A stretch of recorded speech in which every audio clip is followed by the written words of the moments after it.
As you can see on my gauges, they didn't move. There's nothing in the system at all. So what did I do wrong? What did I miss? We're gonna recharge this with pressure. I'll show you. I'm just gonna put about 100 PSI in this system.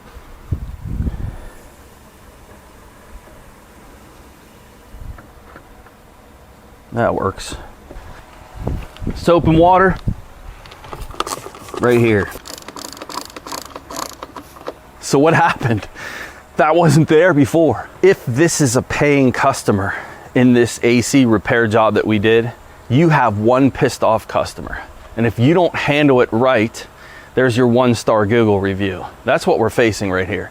This was not our fault. This is a system, it's a 1986 car. These are original AC rubber hoses. When is the last time that hose saw 300 PSI? I mean, it could be a really long time ago. 86, what year is it? 2002, 2022. 36-year-old car, 36-year-old hose, put now under 300 PSI on the high side, maybe even a little bit more.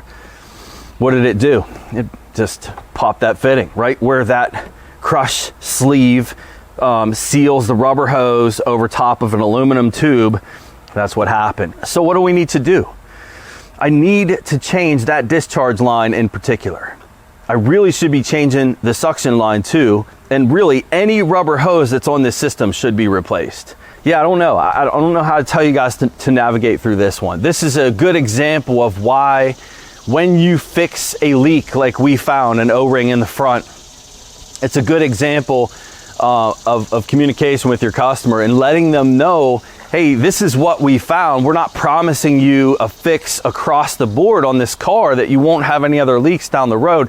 And that sucks to say that to a customer, especially if like this needed a condenser. If this needed a condenser, then this customer's out maybe $500, $600, $700 for that repair. Just happened to be an O-ring for us, so not a big deal, right? How far do you want to go? There's a fine line. There's not a right or wrong way to do it. Do you now at this point want to sell this customer every single O-ring on the car and every single rubber line on the car? Where we are right now, yeah, you probably would want to do that. But if you're eating this, you might have perfect communication and your customer is just really being unreasonable with you. You might have to fix this one. So what are you doing on the fix? You're fixing the line that's ruptured. You're letting them know no warranties beyond this repair. You of course tell them what happened. This is legit. This was not our fault. What do you do? The other part about this 36-year-old car, if our math is right, hope it's right, the suction and discharge hoses are not available anymore. So I should have mentioned that to begin with. Just change the hoses, you'll be fine. Right. The problem is they're not available. Can't find them anywhere. What? Oh, son of a... This entire job is like... Look at the compressor. Oh. It needs a compressor. Oh my goodness. You talk about a absolute waste of time. Unbelievable. The air conditioning work, if you're working on an older car, here's a lesson on this one. If you're working on an older car, you better not guarantee anything. Mr. or Mrs. Customer, I am only guaranteed this one part that I'm replacing. Everything else is off the table. No way that I could see that compressor leak with how bad the high side line was leaking before. That is absolutely that back compressor seal. Look at it. Sorry, Mr. Customer, Mrs. Customer, you need a compressor now. Think about how south this job went. You fixed a leak on the condenser. It lasted one day. It came back. You found a line that was leaking. Didn't find any other leaks. You changed that line. We had at least 3 hours labor in that. You're done with that part and you say to the customer, I'm sorry, you need a compressor now. Guess who's not happy with you? Mr. or Mrs. Customer is not happy with you. You guys that are doing air conditioning work on old cars like this, you better tread carefully. Document everything. Good, clear communication with your customer. That's the only way that you're going to avoid an issue. In cases like this, it's never a bad idea to mark a housing. This O-ring right here. This is what I need. I need an O-ring. I should have cleaned this. See all the debris right there? Ah, damn. How many times have I rebuilt a compressor in my life, Caleb? You want to know? 0. 0. Okay, I got to see what I can come up with online. I'll get some compressor numbers. For now, I'm going to bolt this back up. Not bolt it back up. I'm just going to put the top back on loosely. Okay, so it sits, these 4 notches go in here. That's what I'm fighting. What else am I missing? So are we ready for a bad job to get worse? I wish I would have had this on camera. I sent Caleb upstairs just so I could clean off my workbench, and I had an issue, I think we left off, where I just couldn't get this line back up. It wouldn't seat all the way.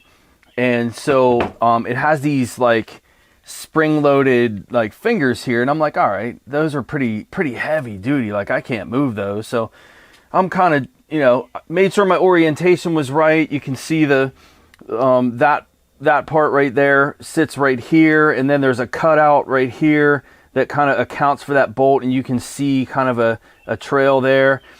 And I'm cranking it down and thinking I'm compressing these springs, and then all of a sudden it literally snapped the compressor housing in half. And then I believe what was happening, I'm not totally sure because everything looked okay. These tabs right here, and here, either this wave plate, or this is kind of your reed valves for the compressor, either those guys moved on me and it was sitting crooked there, or it was the slots here and here, those tabs, and it's possible that wasn't sitting down all the way. It was kind of sitting upward a little bit, and I didn't notice that. And when I cranked it down, that small little 1/4 of an inch is what I needed for this to seat all the way, and I just put too much pressure on it, and literally it didn't take a lot. It literally pulled the entire compressor, snapped the compressor. So our debate on whether or not we can get these O-rings is irrelevant now because I need a compressor. Oh man, did I screw up. We'll be back when we have a new compressor. So R&R Auto Recycling in West Newton, PA is bailing me out on this AC compressor. They have one, 50 bucks. We're going to get it right now. And I did an online search. These things are not available anywhere. I mean, people selling them on eBay, 200-ish in that range. Parts, as far as parts being available for these, not a chance, not a chance. So even though I broke it, we weren't gonna get those O-rings anyway. And I still feel really dumb about what I did, but you know, these are, hey, we're learning together, man. I told you, how many AC compressors did I tell you guys I've rebuilt in my life? What did we say, Caleb? 0. Now you can see why. You can see why. Sometimes I have that mechanic touch, which is no touch at all.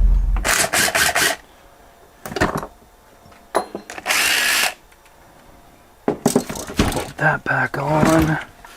Let's clean this up.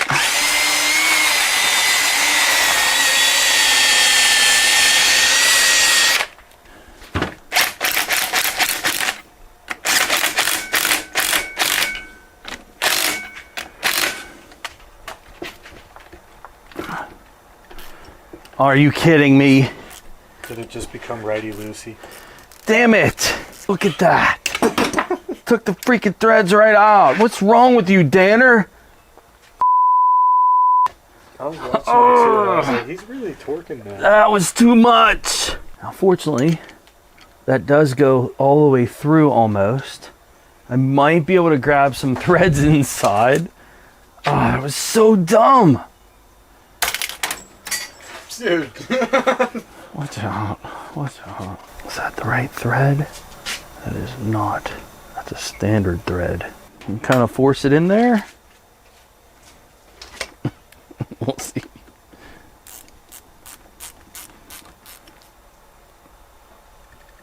Nice. Nice. Don't touch it. That's good. Dude, what's wrong with me? Like, I'm breaking everything today. I'm like that new hire that if you're a garage owner and you hire a guy and everything he touches, he breaks. That's like me today. This job went south the day it left the shop. Yeah, this is my son's car for you guys tuning in now. This customer is not mad. It's my son. He understands. If you have a good long rapport with a customer, you've had them for years, they'll understand. If this is a new customer and you didn't communicate well, yeah, you're gonna lose on this one. You're gonna lose on this one, and you're also, maybe if you're lucky, you can avoid that 1-star review. It helps if you've changed the customer's diapers. It does. It does help if you've changed the customer's diapers. Well, thanks for joining us on this one, guys. I know that you will like this follow-up. We thank you, our community, for giving us tips, and we actually applied some of them to this one. We answered some questions for you guys about the micron gauge and how much we trust it. We also talked about it being a good moisture indicator, and maybe, you know, there was debate on if it was a good decay tester or not. I still think it is, of course. It's real sensitive. But I know that this follow-up will help you tread carefully with your used cars, old cars like this one. As far as doing AC repair, communicate with your customer is key. We talked about that all along the way. Guys, thank you again so much. I look forward to your comments in this one. You can make fun of me. It's okay. We'll see you next time.